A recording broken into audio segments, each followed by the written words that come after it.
Hello there, my very good friends. Andy here for WhatCulture Wrestling with part 2 of our Crown Jewel preview series. We'll be doing the exact same thing for WrestleDream next week.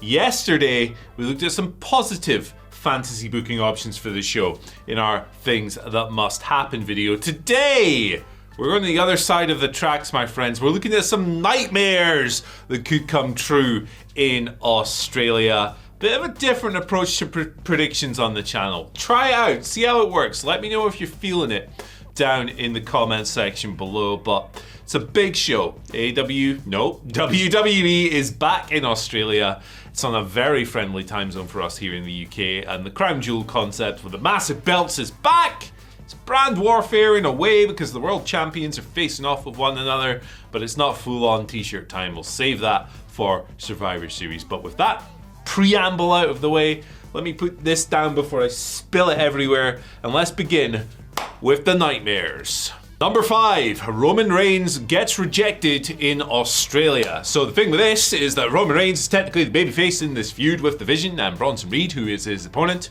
and Seth Rollins and all these other people, but he is fighting in Australia against an Australian man. That could be very interesting when it comes to the crowd reactions. Now look, we are in an era of very minimal rejections, right, from audiences, and the days of beach balls and rogue chants and chanting the opposite promotion and going just wild with this stuff and hijacking the show, as people used to call it, largely gone. People largely just play along with the narratives and the stories and everything in these companies these days, especially in WWE, where it's all about moments, and I was part of a moment. That's why I'm cheering being ripped off when Triple H announces that they've made $200 million from me personally. Jokes aside, look, they are obviously teasing heel stuff with Roman constantly at the moment, especially with Jey Uso having his head turned and being a bit of an ass. In his recent storylines, the implication there is that Roman's influence is kind of creeping into him. So, it's not a complete disaster if he does get a bit of booze, Roman, but yeah, if he's soundly rejected, they'll have to rethink the configuration of this match.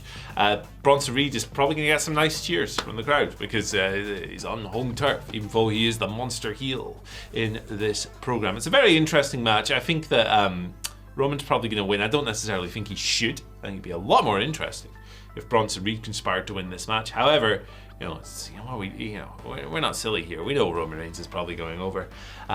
Regardless, let's see what happens with this crowd, man. Could be wacky times, or they might just fall in line. Let's see. Number 4 is Iyo Sky rejoins her friends. So, most exciting match on the card for me from a work rate nerd standpoint is, of course, the Kabuki Warriors versus Rhea Ripley and Iyo Sky.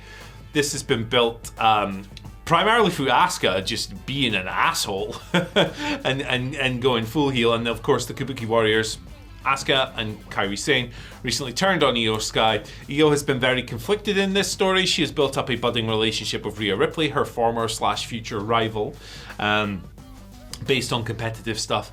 She's been extremely conflicted. She's had to do some capital A acting in these segments where she's like, I love them, I still love them, no matter what they've done, they're my friends, they've always been there for me. And Rhea Ripley's been, come on man, they beat you up, they hit you with the mist, what are you doing? What's going on? Who knows how this one's going to play out. Look, I think the most compelling outcome for this is just a straight up match where Iyo reiterates that she's a babyface and she is done with these Kabuki Warriors who have made her life a living hell recently, who have just conspired to hijack her career. She's done, she's moving on, she's over whatever hang-ups she has in her head, and she's ready to progress, and Rhea Ripley was right, and she hitches her flag to that particular wagon. I think the least good outcome of this is that Iyo actually goes, I'm joining them again. And it could possibly happen. Who knows? They have been leaning very heavily on this kind of character crisis that Iyo is having internally. I don't think it's the most compelling option after doing such good work to separate these two sides, being the Kabuki Warriors and Iyo. And I actually think that there's a really cool individual options that come out match-wise from this tag team match. So to me, if you go with the Iyo heel turn, which I don't think they'll do, to be fair, but they might. If you go with that, it's the least interesting thing they could possibly do with this match. Number 3 is that AJ Styles versus John Cena is a letdown. Now look, I don't think anyone is expecting 2025 versions of AJ Styles, who's still good, and 2025 version of John Cena, who is still good, to go out and meet the levels that they hit in like 2017, 2018, the 2010s, when they were wrestling previously, when they had their big feud previously, and they had some of the very best WWE matches of the year. 8 years have passed since then. These are entirely different men. They are both looking at retirement. John Cena is stepping away in 2 months. AJ Styles has said he'll wrestle till sometime in 2026. So, while they are both still good, and while I'm sure this will be really good, nobody's really expecting them to go out and hit 28 million stars or whatever. That being said, there is a chance that this is a bit of a letdown. Anticipation is very high. They have very good chemistry. They have exhibited that multiple times in the past, but they haven't wrestled each other for a long time. They're older. They're slower. Things have changed. And Cena, I thought he was excellent in the Cody match when he turned babyface and gave the title back to Cody. But he's had some stinkers over the past few years for sure. The Austin Theory match is the big one that sticks out for me, but I don't think Cena was particularly great in the recent Brock Lesnar match. He wasn't great at WrestleMania. He has an absolute stinker in him. And to be fair, so does AJ Styles. I mean, that Logan Paul match was slop, pure slop. So if both of them go in and they have a bad night, it could be a bad night in general for us, the viewing audience. What are the expectations for this? What are your personal expectations for this? Let me know about it in the comment section down below. Do you think they're going to somehow hit those old heights as below, or are you a bit more realistic and a bit more grounded? Regardless, I think that it would be wise to just maybe keep this one at arm's length a little bit. That way, if it is really great, cool, thumbs up, what a bonus. But if it is a disappointment, you're not too let down by it. I really think that John Cena needs to win this match, by the way. I make the case for that in yesterday's video about the things that must happen, so you can check that out there for the reasoning behind that. But yeah, look, this is the final chapter of his career, and yeah, a couple of really great matches would really be a nice benefit and would be a really cool way to maybe forget some of the bad stuff that happened when he was a heel. Apart from the turn, that was great, but the rest of it, yeah, not the best. Number 2 is too many dodgy finishes. I'm talking distractions, I'm talking ref bumps, I'm talking countouts, I'm talking DQs, I'm talking multiple interferences, I'm talking overbooking in the extreme. I am talking slop everywhere, because there's a very high potential for that on this show. Look, you've got 2 world champions facing each other. You've got Cody Rhodes versus Seth Rollins for the giant belt. You've got Tiffany Stratton competing also for the giant belt with Stephanie Vaquer. There is a very real chance that this bloke wakes up on Saturday, it's tomorrow, and goes, I don't really want to beat any of these people. What's a shortcut I can take out of here? Help me bookers, help me Bruce Pritchard. Let's come up with some nonsense. There's also a chance of nonsense in the tag team match, the Kabuki Warriors and Rhea Ripley versus Iyo Sky, because it's so story driven. There could be turns, there could be all kinds of things like we discussed earlier in the video. Cena versus AJ Styles, maybe they take shortcuts, who knows, to get around any perceived physical limitations, particularly in John Cena. And Roman Reigns versus Bronson Reed. Look, the modern Roman Reigns match has 1,000,001 different booking tropes involved towards the end, and the crowd are usually really into those. But if you end up doing that more than once on the card, you're going to end up with a really ugly viewing experience across the board.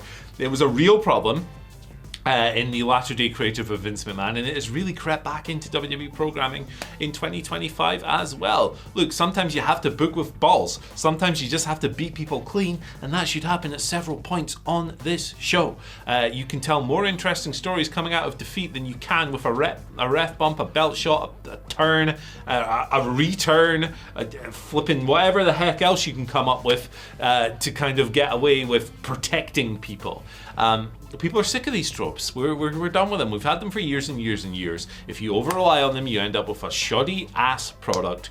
Don't do that. Don't blight this entire card with silly overbooked finishes. If you must do them, keep it with like 1 or 2. I made a case for one I would actually quite like to see yesterday. That's fine. But when you only have 5 matches, if you're doing it more than like twice, it's overkill. These are already low match count shows. They're not short because there's all the gaps between the matches and stuff like that.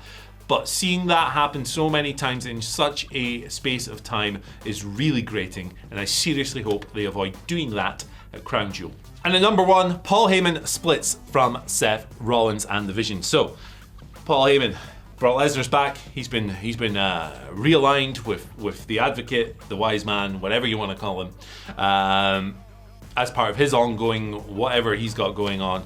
And look, I think the likelier outcome of this is that Paul Heyman and the Vision and Brock Lesnar end up uniting for some kind of War Games thing, because they can believably be pulled together by Heyman because he's the glue between them, and then whatever babyfaces want to align against them can assemble for War Games. Maybe John Cena, Roman Reigns, a Jey Uso, a Jimmy Uso, whoever the heck you want to throw in there. It's a believable storyline, and it's probably the best option when it comes to this bloke right here. But hey, what if in this era of moments above all else, Paul Heyman just goes, screw the Vision, I'm back with the Beast?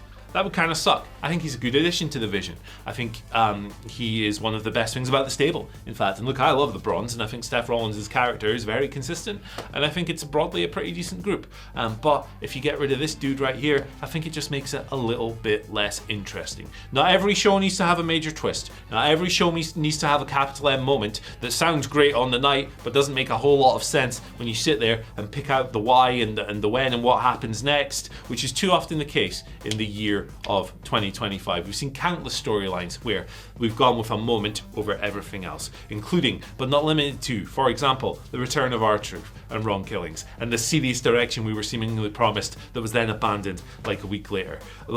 Moments are great, but they should come as a result of great storytelling. They have not done that with this geezer boosting from the Vision. They've not even barely hinted at it yet. So don't do that. Stay away from that, avoid that nightmare, and hope it doesn't come true. Let me know what nightmares you can think of in the comments. Get as silly as you want, man. A meteor comes down and is made of cheese and upsets some people in the audience because they don't like, I don't know, whatever you can come up with. It's a blank canvas for lunacy, this video.